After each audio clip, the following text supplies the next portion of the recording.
if you look at the archetypes and you look at the fields or environments that they represent and indicate, you can look at them as one would look at time or ages and say that the idea of being human is so vast, it is so extraordinary, it is such a wondrous set of possibilities that no one time, no one individual, no one religion, no one approach can answer all the riddles. And so therefore we need all of these unique canvases. We are a unique canvas, the time we live in is a unique canvas, and when we look into the past or think about the future, they as well are unique canvases. And we have to ask the question, well, what is consciousness? And we can say, well, consciousness is a stern God that really just, we can understand consciousness, just as I say, a thought experiment, and saying, okay, what are my root assumptions about the nature of who and what I am and what consciousness is? If I think it's stern and overlording and judgmental, I grow a stern, overlording, judgmental world, and I live in a world of those type of contrasts. If, on the other hand, I say consciousness is a great artist, and all times, all humans, all being are canvases upon which and within which the artistry of consciousness evolves, and that it is such a remarkable artistry that it needs all of the dialogue, all of the energetic interaction, truly like a great performance on stage. We realize it's no one actor, it's no one role, but there's a dynamic synergy of all of the actors showing up, embodying their role, knowing that they're there to embody their role, and therefore the play becomes the thing. Now, we've been bad actors forgetting that we're in a play. Do you know, it's sort of like one of those nightmares where you can't remember your lines, you can't remember your character, you don't know what the name of the play is? That's the human condition. We don't know what play we're in, we don't know what characters we're playing, and we don't know how we ended up here. Well, this is where a lot of looking down, as I say, as a great tree looking into its roots, reassures us that even when it's very foggy, even when the play's been forgotten, that if you look into the roots, you start to understand, oh, this human journey isn't just framed by my life when I began and when I'm going to end. It didn't just turn into color when I arrived. That literally this has been an ongoing sweep of an enormous possibility being played out across infinite ages. And what I've discovered from my work, and why I do believe that there's a great deal to do with 2012, the end of the Maya calendar, I have to say that those traditions and cultures know far more about these types of things than our culture, with all of its conceits and tools and technology, does, because they were relating to energetics of perception, not the outer form of perception. And we have groveled, to quote our dear friend Mr. Nietzsche, before sheer fact for hundreds of years. And groveling before sheer fact has made us very dull children. And this has really said, where are the facts? What's going to prove? What's going to bring up the facts that augment and support my sense of what it means to be human? And this is why this story of what it means to be human and what leads into the alchemical wedding of the moon and the sun is that we see that we are composed of this outer wheel of qualities and conditions. And now we might be looking out through a lens and think this is ourselves, so we're more familiar with certain archetypes, certain frames, certain assumptions about reality. But what this is telling us, and this is why if you have cards, especially if you have my cards, but oh, it's like that. You should use Canon. But the cards, really any tarot, if you spread the tarot around you, whatever your deck, the major arcana, in a circle, and do this, and just open your arms and realize, and even say to yourself, I am all this. I am this theater of the human experience. I am this theater of the psyche. And it has been a journey, because the thing about all of us now here is we are the outcome of an enormous journey. And I get very deeply from my work, it is time to remind people to be heroic.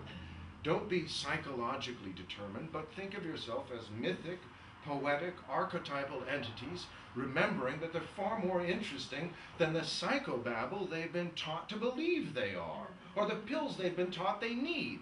And this is something that we really have to take back, through our imaginative and creative willingness to individuate, not because our neighbor did, not because we're waiting for the world to all hold hands, simply because it's a more interesting proposition as a human being. I like this story better, and that's actually where I've gotten to. I've simplified it. I don't care if you believe me, don't believe me, because you know what, like Mozart, I don't believe Mozart, and I don't disbelieve Mozart. I like Mozart. That's what I feel about art and about creativity, is if you don't like it or it makes you afraid, maybe those are waters you shouldn't enter. You should go with things that make you feel good. But we humans are trying to find our way, our paths, our possibility of giving back to each other a support system that says, yeah, you know what, being human's difficult. And being here is very arduous. But we've been doing this not in one body, but as ancient trees. As a matter of fact, the Druids used to say, I am tree, I am serpent. In other words, I am not this outer face. I am all that I am informed by. This is why the Maori with the dances, where they're getting, I do the dance, but that I end up really, I don't do it well. Yes, you stick your tongue out. But what they're doing, and this is quite important, is they are quite literally, as trees, drawing this energy up through their system. And they know it's not fact, it's not thing, it's not the personality. It's literally the life energy. Because when these energies are translated through us, we experience them as inspiration. Not as you must believe something, but literally our own energies become more full, and in that fullness then we can breathe more deeply. When we can breathe more deeply, it's like oxygenating anything. Suddenly we're able to see in ways we couldn't see before.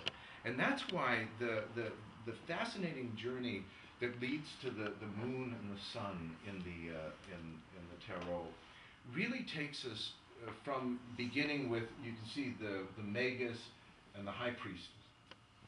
And they will set the tone. The Magus is the first key in the Arcana. And he is the way shower, and it essentially gives us ingress into the Arcana. And you will notice just quickly that he's in front of a very large seed. And he is the seed bearer. And there's something very important about this, because he would say that whatever seed you plant, whatever set of assumptions you make about what it means to be human, whatever you determine to be the truth about human experience, will be the seed that opens the wheel of your experience. So be wise as to what that seed is. Now, if his seed alone is simply the outward qualities, then we plant a seed of time and surface. And we grow worlds of time and surface. And this is why immediately we have the High Priestess. And what's very interesting about her is you realize that she is the inside of the egg and he is the outside. So quite literally, she is bringing forth the inward fullness to the outward form. This relationship of fullness and form, or fullness and force, will be a reoccurring motif throughout the entire wheel of the Tarot Arcana. Now the Tarot, and think about, Tarot means wheel. So it is about, everything is about a wheel. Everything is about this, whatever we attend to and set in motion, as the wheel turns, it will begin to grow reality based upon the seed assumption. And so the mythic quality of the Magus, he says that when you enter the true Arcana, the mystery, you are not showing up simply as the self you see in the mirror and call that me. You're showing up and saying, I have seen this self in the mirror, and I know there is more. Who am I? Who am I as this ancient tree? Who am I in these roots? And he says, now you're beginning to ask interesting questions. You're starting to see past that need to fixate on your reflection in the mirror. You're starting to see that you, by asking this question, will now begin to open the ratios of your own deeper knowing. You will begin to become the wheel of your own unfoldment. But this is a natural process. And as I said, for me, it took 17 years.